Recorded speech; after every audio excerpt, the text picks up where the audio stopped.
silence their mobile phones, please.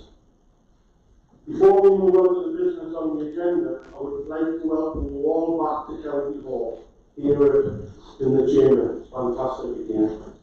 This is the first full council meeting we've had in County Hall since the coronavirus pandemic started in 2020. Given that we are in different surroundings for this meeting, I would like to remind you all of the housekeeping rules for this meeting. You will know that there is still a one-way system in operation in the council chamber. Therefore, if you need to leave the chamber at any point, please do so following the one-way system as you leave and enter the room.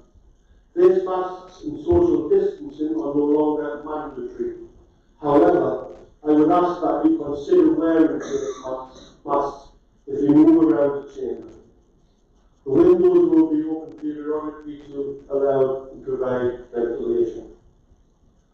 As in all of our previous council meetings, any requests to speak must be made using your voting handset. If you encounter any problems with your voting handset, please raise your handset in the air and a member of committee services will assist you. In these circumstances, I would be grateful if members could consider towards those members of staff approaching along with their face masks. Once invited to speak, please stand up and face forward and switch on the closest microphone to you. Before I move on to today's business, details on the agenda, I would also like to welcome to the meeting members of the public. You are very welcome to attend and observe the proceedings. However, I request politely that you do not disrupt the meeting, please. Can we move to item 1, the minutes of the meeting held on the 23rd of February 2022? Can I have a mover, please? Second the minutes, Chair. Are the minutes agreed, members? Agreed. Thank you. Can we move to item 2, declarations of interest? Does any member wish to declare an interest in relation to any item of business on the agenda? Thank you. Can we move to item 3, Chairman's announcements? Colleagues, can I start my announcements today by congratulating Councillor Curtis Bahari on his election to the Ferry Hill Electoral Division. Welcome to the meeting, Curtis. I hope you find your time on the council as interesting and forward experience.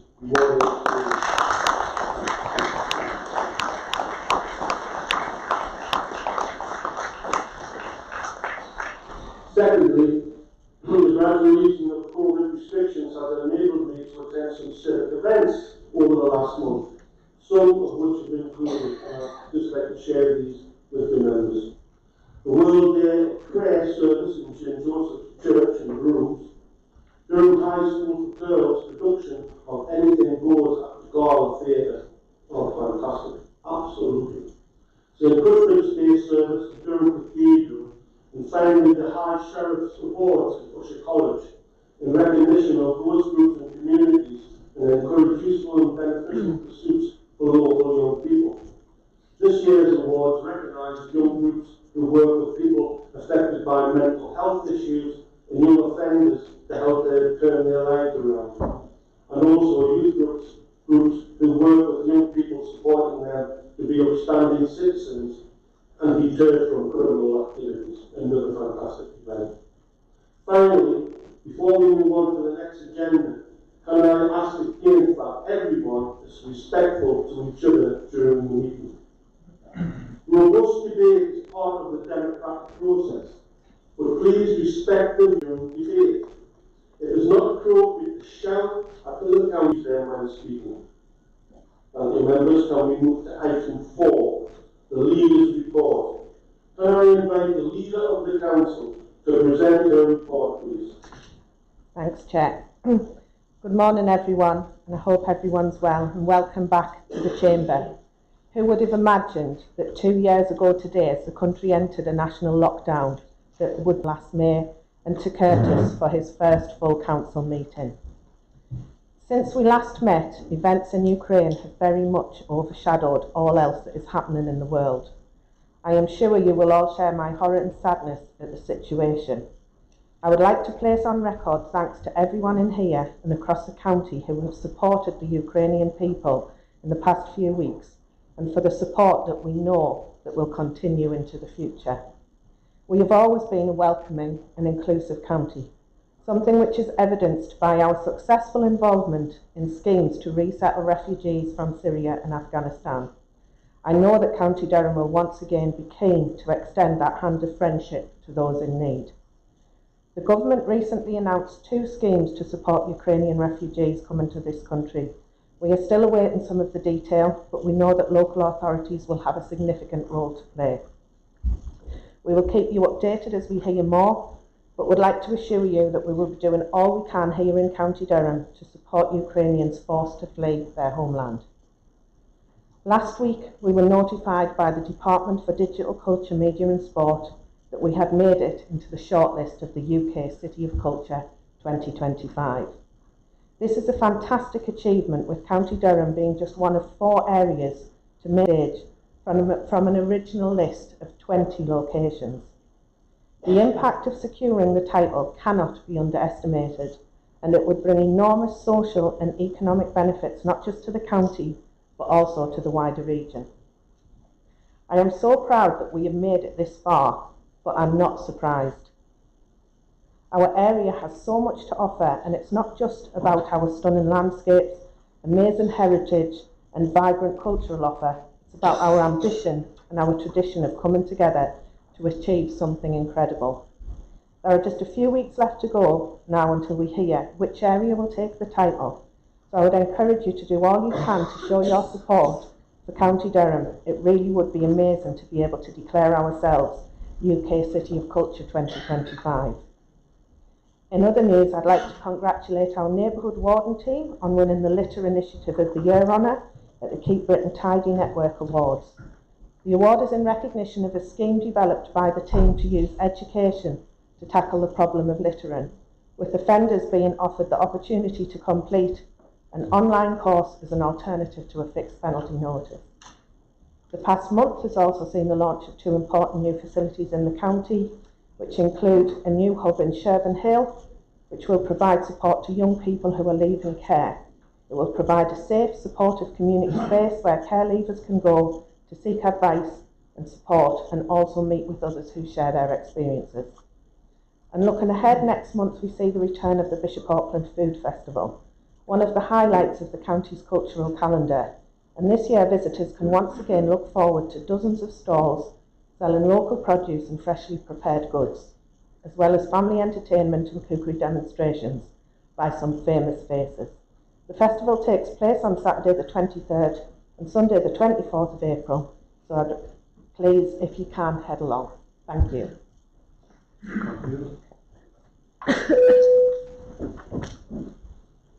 Do any members have any questions on the report? Can I ask the council to note the report?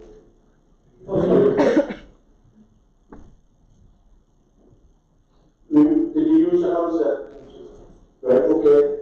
Shift the vote now. Okay. Thank you, Chair. Are you hearing? Because I can't speak either. Thank you, Chair. I just would like to thank the leader for her report, which was wide-ranging, and particularly I wanted to ask a question on her report that focused on what's happening in Ukraine. So a couple of questions, Chair, which are, first of all, I wondered whether the leader, in her capacity as leader of Durham County Council, had written to the Ukrainian ambassador, holding out the Durham County Council's hand of support, which she mentioned. And also, I wondered whether, as well, whether there had been any request to Ukrainian-speaking residents to come forward for translation purposes, if that becomes necessary when refugees are relocated in County Durham. I'm particularly concerned, Chair, having the shadow portfolio for Children and People Services, about children and school staff, Ukrainian children who may come here, and school staff in particular, having that language support which I think will be necessary. Thank you, Chair. Thanks, Councillor Gunn. With regards to a letter, the procedure for that would be that it would come from the chairman. So, but I am more than happy to do that if people think it's appropriate from the leader as well. But the normal protocol is, when it's something like this, that it is the chairman who would send that. With regards to interpreters and the Ukrainian help, there is a group working with that. I've had emails from people volunteering who are Ukrainian interpreters, and we're also fully aware of or working on the impact to have children. I've spoken to families in my ward who have got visa applications in, and they're taking children in, so we're aware of that. I know that John Pierce and Alan Shield as portfolio holder, and Gordon Elliott and Alan Patrickson are future ones will come as and when we have the information. Thank you. I believe there's a letter being drawn. I'll find out if it's been sent yet. Okay, thank you. Councillor Kay. Yes, thank you, Chair. Thank you for your report, Leader. This isn't about letter writing. Can you hear me, by the way? Yes. This isn't about letter writing. I was contacted on Sunday evening by a Ukrainian family who is actually, based in Camden. The lady of the household had travelled into the Ukraine and brought her elderly parents out. So we get the visa through the Ukrainian, I don't know what the equivalent of Home Office is, but she got that and she got the home. She got them over here to Camden. They're 75-year-old, both of them. They didn't want to come. The 75-year-old, the husband has had a stroke and has been to go to the don't speak and they're scared. They're scared of what they left behind, they're scared of what they're going to do, because they don't know what the UK is like other than what their daughter has told them. So I'm working with the question is, Councillor Kay, you can just bear with me, Chair. Councillor Dunn asked about the possibility of Ukrainian speakers to assist with the resettlement of Ukrainians in the region. And the lady is incredibly eloquent English-speaking Ukrainian on top of their services for that very cause. So I would hold that a lot of her forward. And I can see, I'm pleased to see that the Chief Executive is writing down what I'm saying. I'll go through it anyway. Because I want to further that. And finally, to my question, we get there in the end. If anybody saw the news last night, there was an item about resettling Ukrainian refugees in relation to the sponsors that had already held up their properties and houses. They were going to take these people in. So we've got this man who was kind of like correlating, if you like, the Ukrainian question, please, Councillor.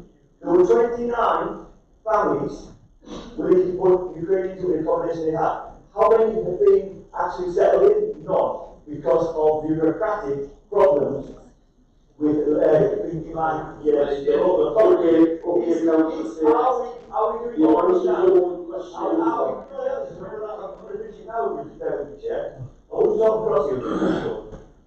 Are we doing all we can? Are we doing all we can to settle Ukrainian refugees in the capital as soon as possible? And I mean as soon as possible. Not right there. Let's get on with it. Thanks, Chair. Thanks, Councillor Kay. It was one of your members who asked us if we'd wrote a letter, so that's what I was responding to. Yes, we are doing everything we can, but we do have to follow the guidance that we're given. So we're doing that. We've got the task force in place. We're ready to take action as soon as it occurs. And if you'd please send me the details, if you email me the details, I'll make sure it gets through to the task force and someone contacts that lady. So thank you. There's no one else registered, so can I ask Council to note the report? Thank you, members. Coming into item 5, questions from the public. No questions have been received for today's meeting. And I move now to item 6, petitions. No petitions have been received for today's meeting. Brings us to item 7, the Boundary Commission Review of Parliamentary Constituencies. Can I ask the Head of Legal and Democratic Services to present the report? Thank you, Chair. Good morning, members. This report seeks to update you on the progress of the Boundary Commission's review of parliamentary constituency boundaries, particularly in relation to proposals for County Durham. The report recaps the aim of the review to ensure that each constituency has between 64,724 and 77,062 electors.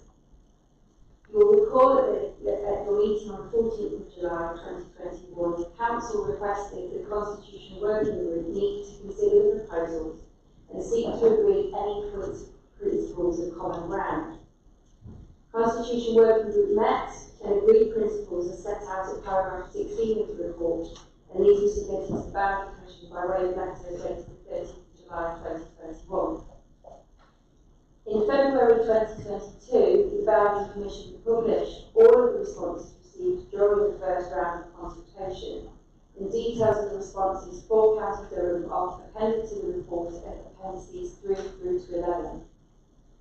Now there is a second period of consultation which closes on the 6th of April, and there's an opportunity for people to respond to the comments in counter proposals submitted to date. Just to clarify, there are no changes to the Boundary Commission's proposals as originally presented in June 2021 at this stage. As part of the second period of consultation, the Commission are holding a series of public meetings, and there will be 2 in the North East, and details set out at paragraph 21. Once the second consultation is concluded, the Boundary Commission will analyse all representations from the first and second stages of consultation, and will consider if the evidence presented persuades them to revise their proposals, and it's at that point any proposed changes will be published and will be subject to a further 4-week consultation period, and that's expected to be towards the end of this year. Constitution Working Group met on the 9th of March, and the details of the meeting and their considerations are at paragraphs 23 to 25 of the report.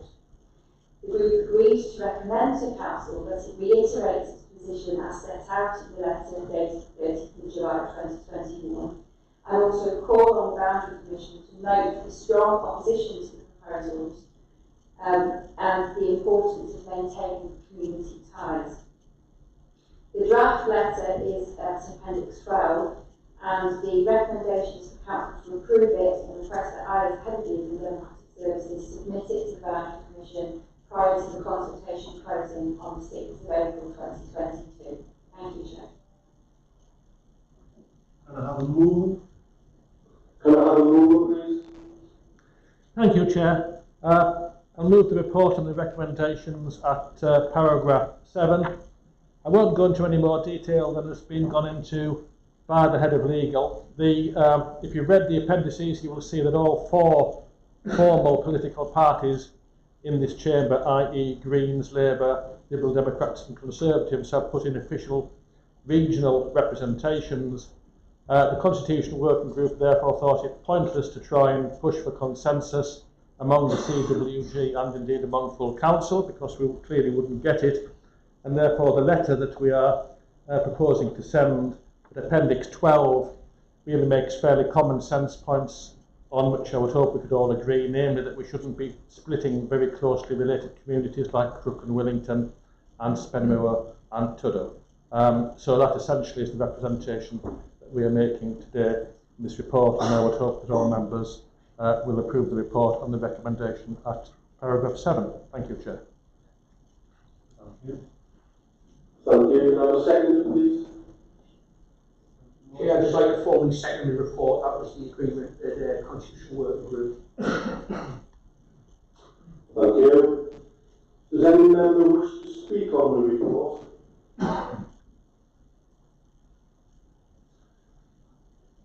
No one registered. Can I ask the Council to agree the letter attached at Appendix 12 to the report, and in doing so, request that the Head of Legal and Democratic Services submit the letter to the Boundary Commission before the The consultation closes on the 6th of April 2022. Thank you, members. And we move to item 8, Ferryhill by-election. Statement of returning officer. The report is provided for information only. Okay, members? Thank you. Item number 9, motions on notice. There are no motions for consideration. Brings us to item 10. Questions from members. No questions have been received from members for today's meeting. Members. Members. What do we do with the rest of the bit? I'll get used to scripture on this microphone. That concludes today's business. Thank you. Before the meeting finishes, I would like to thank everyone for taking part. Council confirmed that this way, and please bring your handset.